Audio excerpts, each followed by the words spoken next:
हैं और एक मरतबा कम अज़ कम साल में कुरान को सुनने का मौका इनायत फरमाया। ये अल्लाह का एहसान ही है। अल्लाह का एहसान नहीं होता तो या तो आप इस दुनिया में सांस नहीं ले रहे होते, और अगर ले भी रहे होते और वो तौफीक नहीं बख्शता तो आप यहाँ मस्जिद में कुरान नहीं सुन रहे होते। ये उसका करम, उसकी इनायत है तो उसने आपको ये मौका इनायत फरमाया। लेकिन आपको यकीन होना चाहिए कि जो कुरान आपने सुना और जो कुरान यहाँ पढ़ा गया, पहले तो मैं ये अल्लाह से दुआ करता हूँ कि मेरे मालिक लफ्ज़ ब जो पढ़ा गया उसमें किसी ज़ेर ज़बर की गलती हुई हो तो उसको माफ़ करना, और जो कुछ पढ़ा गया उसको हमारे लिए अजर और सवाब का बाइस बनाना, इनके लिए बनाना और उन लोगों के लिए बनाना जो दुनिया में नहीं है। मोहतरम सामीन, ये कुरान अल्लाह की सबसे अजीज तरीन चीज़ है। ये महीना, ये रमज़ान का महीना जो आपको मैसर है, ये कुरान की बदौलत है। ये कुरान नहीं होता, ये महीना नहीं होता। अभी मैंने कुरान करीम की जो आयत आपके सामने पढ़ी है ना, उसमें अल्लाह ताला ये इरशाद फरमाता है, इन्ना अंज़लनाहु फी लैलतिल क़द्र वमा अदराका मा लैलतुल क़द्र। हमने इस कुरान को इस महीने में नाज़िल फरमाया है, यानी लैलतुल क़द्र में, और रमज़ान के महीने में लैलतुल क़द्र होती है। तो शाहरुर रमज़ान उनज़िला फ़ीहिल कुरान, ये रमज़ान का महीना है जिसमें कुरान नाज़िल हुआ। ये कुरान किसके लिए नाज़िल हुआ है? भैंस बकरियों के लिए नहीं, छोटे परिंदों के लिए नहीं, ये कुरान आपके नाज़िल हुआ है। ये मेरे लिए, घर में बहन बेटियों के लिए, इंसानों के लिए और जिन्हों के लिए नाज़िल हुआ है। इस दुनिया में सिर्फ दो ही तबके ऐसे हैं जिनके वास्ते ये कुरान नाज़िल हुआ है। एक आप इंसान बैठे हो, एक वो जो आप जिनको आप नहीं देख रहे हो, शायद वो आपको देखते हैं, जिन्हों के लिए। इसलिए अल्लाह ने कहा वमा खलक़तुल जिन्न वल इंस इल्ला लियअबुदून। हमने जिन्हों को और इंसानों को इसलिए पैदा किया कि वो हमारी इबादत करें, और इबादत का तरीका कुरान बताता है। अल्लाह के रसूल सल्लल्लाहु अलैहि वसल्लम मेराज को गए थे, ताइफ को गए थे। वहाँ ताइफ वालों ने आपके साथ अच्छा सलूक नहीं किया, उन्होंने आपको मारा, सताया, इतना मारा कि आपके घुटनों से जो है खून टपका, और इतना टपका खून कि आपके जूते भर गए, आप बेहोश होकर गिर पड़े। आपके पास फरिश्ते आ गए, साया किया उन्होंने आपके ऊपर और कहा कि नबी सल्लल्लाहु अलैहि वसल्लम आप कहें तो इन ताइफ वालों को अभी हम दो पहाड़ के बीच, जो ताइफ की बस्ती थी, पहाड़ के बीच में ऐसे खींचते हैं अभी इनको, और अभी ये खत्म हो जाए। तो अल्लाह के रसूल ने जो है मत उनको रोका, कहा कि नहीं भाई मुझे बात है फरिश्तों नहीं, इन ताइफ वालों को अभी मारना मत, इनको पीस मत देना। मुझे उम्मीद है कि ये नहीं तो आने वाले इनके बच्चे जो है इस्लाम को कबूल करेंगे और दीन पर अमल करेंगे और दीन को दुनिया में फैलाएंगे। ये कुरान आपके मेरे लिए आया है। अब हम ये देखें कि हम में से कितने ऐसे मुसलमान बैठे हुए हैं यहाँ कि हमको कुरान पढ़ने नहीं आता, कुरान हम क्या पढ़ा गया समझ में नहीं आता।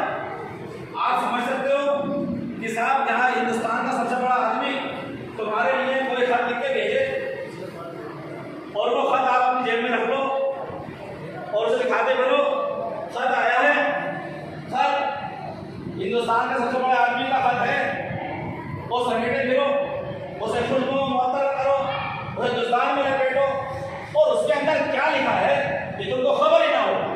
यही तुम्हारा मामला है कुरान के साथ में। अल्लाह ने अपना रिसाला, अपनी किताब तुम्हारे लिए भेजी, ये तुम्हारे लिए थी।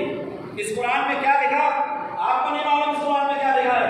एक मुसलमानों की आबादी में आप पूरे शहरनामों में चले जाइए, मुरादाबाद, दिल्ली, बिजनौर, अमरोहा, बरेली, लखनऊ, हिंदुस्तान के क्या किसी भी कोने में चले जाइए, वहाँ पे आपको ऐसे बहुत कम मुसलमान मिलेंगे जो कुरान करीम क्या कहता है इस बात को जानते हो।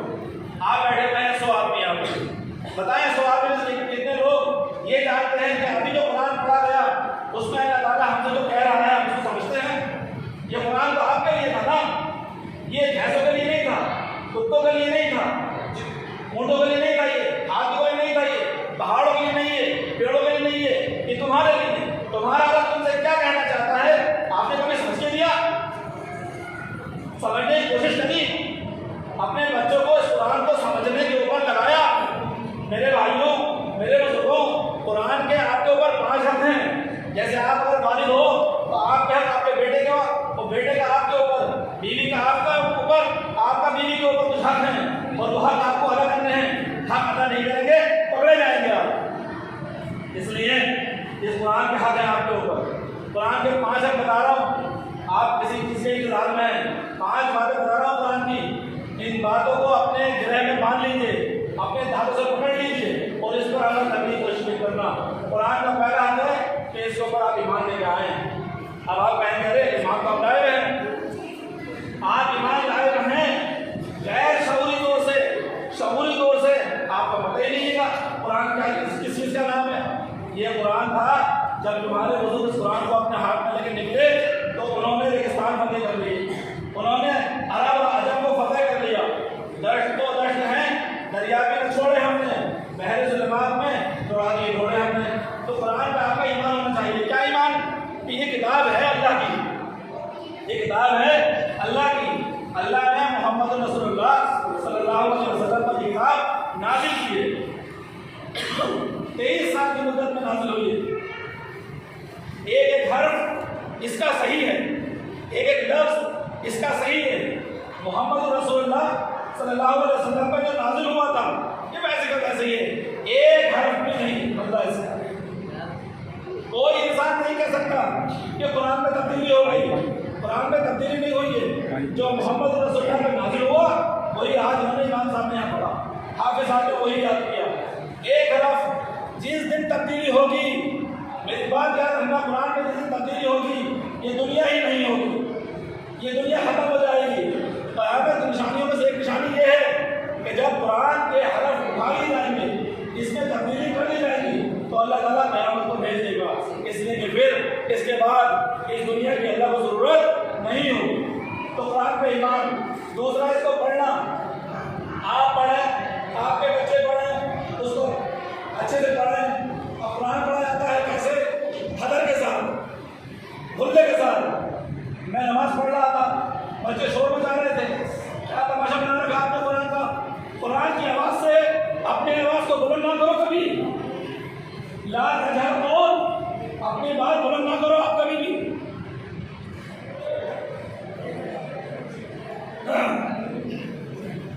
अब कुरान पढ़ा जा रहा हो, यहाँ शोर हो गया हो, आप बजाय जगह जाने के आप बर्बाद हो गए। अंतहा बता अमालुकुम, तुम्हारे अमाल गलत हो गए हैं। अब बच्चों को समझाने वाला कोई नहीं है। कुरान के सामने तुम्हारी आवाज़ कभी भी आगे नहीं होनी चाहिए। कुरान ने कुछ कहा, कुरान पढ़ा गया, हमारी आवाज़ नहीं हुई, हम काम डाउन, साइलेंट हो गए हम बिल्कुल, हमारी आवाज़ कुरान से आगे नहीं जा सकती। तो कुरान को पढ़िए, उसको समझिए कुरान में क्या कहा गया है, हमारे लिए कहा गया है, और उसके बाद पढ़ना है तो कैसे पढ़ना है। अब आप देखिए कुरान पढ़ा गया, हमारे दिल में क्या असर हुआ।